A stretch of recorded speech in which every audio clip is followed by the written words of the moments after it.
Şömine, rain, Atakan, rain, Atakan, rain, Atakan, rain.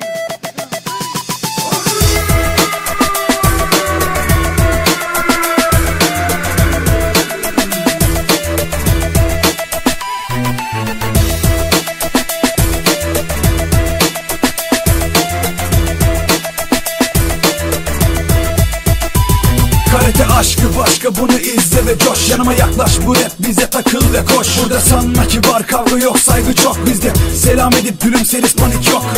Rakip burada zaman, düşün ve davran. Karate'de dost ayrı bir kavram. Yeni baştan başlar maç, bitince tekrar. Yatsan bile beynine kazanan iponlar. Aşı baray ve mavaşı geriden. Daha güzel ne var ki bu seyken. Dostum her yerde, bize kulak ver. Sevgi kardeşlik içimize biriken. Bassayda yem pijon, hangi sujin. Herkes kardeş, burada olmaz kin. Merhaba binlerce dostun atar, kalbi burada bir. Yumruk olur seslerimiz birleşip yeah. Aşı baray ve mavaşı geriden. Daha güzel ne var ki bu seyken. Dostun her yerde, bize kulak ver. Sevgi kardeşlik içimizde biriken. Aşı baray ve mavaşı geriden.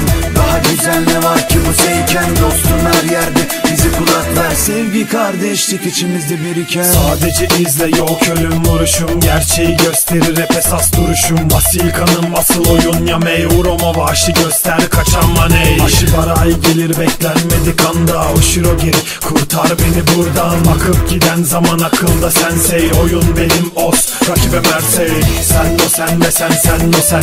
Her zamanki vardır ar sen mi ben. Dünya bizim ve dönüyor durmadan. Bu oyun kurallı, kan yok madam. En temizi bu karate içimde. Onurlu kara kuşak belimde. Mirasım Türkçe rap, bir de karate. Hoş geldin dünya ve başlasın komite. Aşı baray ve mavaşı geriden.